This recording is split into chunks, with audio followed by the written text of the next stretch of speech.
ಮಾಡಿ FSL ಗೆ ಕಳುಹಿಸಲಾಗುತ್ತೆ. ಈಗಾಗಲೇ FSL ಅಧಿಕಾರಿಗಳು ಒಂದು ಹಂತದ ವಿಶ್ಲೇಷಣೆಯನ್ನಂತೂ ಖಂಡಿತ ಮಾಡಿರ್ತಾರೆ. ಇದು ಯಾರಿಗೆ ಸೇರಿದಂಥ ಅಸ್ಥಿಪಂಜರ, ಯಾರ ಅಸ್ಥಿಪಂಜರದ ಮೂಳೆಗಳು ಇದು ಅನ್ನುವಂಥದ್ದು. ಯಾಕಂದ್ರೆ ಇದು ಮಹಿಳೆನ ಪುರುಷನ ಅನ್ನುವಂಥ ಪ್ರಾರಂಭಿಕ ಹಂತದ ವಿಶ್ಲೇಷಣೆಗಳನ್ನು ಅವರು ಕಡಾಖಂಡಿತವಾಗಿ ಮಾಡ್ತಾರೆ. ಅದೇ ಕಾರಣಕ್ಕೋಸ್ಕರ ಹಿರಿಯ ಫಾರೆನ್ಸಿಕ್ ಅಧಿಕಾರಿಗಳನ್ನೇ ಸ್ಪಾಟಿಗೆ ಕರೆಸಲಾಗಿರುವಂಥದ್ದು. ಹೀಗಾಗಿ ಈಗ ಒಂದು ಹಂತದ ವಿಶ್ಲೇಷಣೆಗಳು ನಡೆದರೂ ಕೂಡ ಸಂಪೂರ್ಣ ಚಿತ್ರಣ ಇನ್ ಸಿಗಬೇಕು, ಅದು FSL ಗೆ ರವಾನೆ ಆಗಬೇಕು, ಅದನ್ನ ಎಲ್ಲವನ್ನ ಕೂಡಿಸಿಕೊಳ್ಬೇಕು, ಎಲ್ಲ ಅಂಗಾಂಗಗಳನ್ನ ವೈದ್ಯರು ಶೇಖರಣೆ ಮಾಡಬೇಕು. ಆ ಬಳಿಕ ಅದರ ಬುರುಡೆ ಮತ್ತು ಏನು ಹಲ್ಲಿನ ಆಧಾರದಲ್ಲಿ ಅದು ಎಷ್ಟು ವರ್ಷದ ವಯಸ್ಸಿನ ವ್ಯಕ್ತಿಯ ಬುರುಡೆ ಮತ್ತು ಅದು ಯಾವ ವರ್ಷದಲ್ಲಿ ಹೂತು ಹಾಕಲಾಗಿತ್ತು ಮತ್ತು ಅದು ಗಂಡ ಹೆಣ್ಣ ಎಲ್ಲ ಪ್ರಶ್ನೆಗಳಿಗೂ ಕೂಡ ಉತ್ತರ ಸಿಗುವಂತದ್ದಾಗುತ್ತೆ. 6ನೇ ಸಮಾಧಿಯಲ್ಲಿ ಈಗ ಅಸ್ಥಿಪಂಜರ ದೊರಕಿದೆ ಪ್ರಭು. ಧರ್ಮಸ್ಥಳ ನೂರಾರು ಶವ ಹೂತಿಟ್ಟ ಪ್ರಕರಣಕ್ಕೆ ಒಂದು ದೊಡ್ಡ ತಿರುವು ಅಂತ ಹೇಳ್ಬೋದು.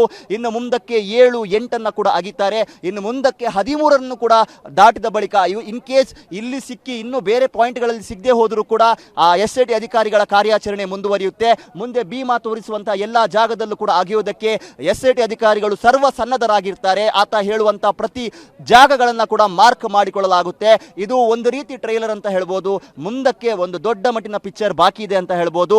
ಮುಂದಕ್ಕೆ ಏನ್ ಸಿಗುತ್ತೆ, 7, 8, 9, 10, 11, 13, 12, 13 ಪಾಯಿಂಟ್ಗಳಲ್ಲಿ ಏನ್ ಸಿಗುತ್ತೆ ಅನ್ನುವಂಥ ಕುತೂಹಲಕ್ಕೆ ಇನ್ನಷ್ಟು ಬಲ ಬಂದಂತ ರೀತಿಯಲ್ಲಿ ಕಾಣಿಸ್ತಾ ಇದೆ. ಇನ್ನು SIT ಅಧಿಕಾರಿಗಳು ಅಂದ್ರೆ ಹಿರಿಯ ಅಧಿಕಾರಿಗಳು ಈಗಾಗಲೇ ಬೆಳ್ತಂಗಡಿಯಲ್ಲಿ ಬೀಡು ಬಿಟ್ಟಿದ್ರು. ಪ್ರಣವ್ ಮೋಹಂತಿ ಅವರು ಕೂಡ ಮಂಗಳೂರಿನಲ್ಲಿದ್ದರು. ಸೊ ಈಗ DIG ಅನುಚೇತ್ ಅವರು ಸ್ಪಾಟ್ಗೆ ಬರುವಂತಹ ಎಲ್ಲ ಲಕ್ಷಣಗಳು ಕೂಡ ಇದೆ.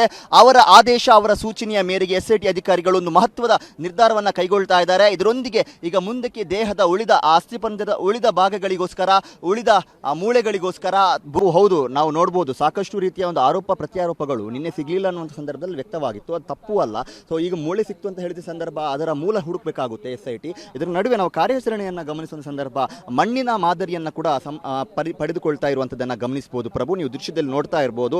ಕೇವಲ ಮೂಳೆಗಳು ಮಾತ್ರ ಅಲ್ಲ, ಆ ಮೂಳೆ ಇದ್ದ ಜಾಗದ ಒಂದು ಮಣ್ಣಿನ ಮಾದರಿಯನ್ನ ಕೂಡ FSL ಅಧಿಕಾರಿ ಪಡಿತಾ ಇದ್ದಾರೆ. ಅದನ್ನ ಬಹಳ ಸೂಕ್ಷ್ಮವಾಗಿ, ಬಹಳ ನಾಜೂಕಾಗಿ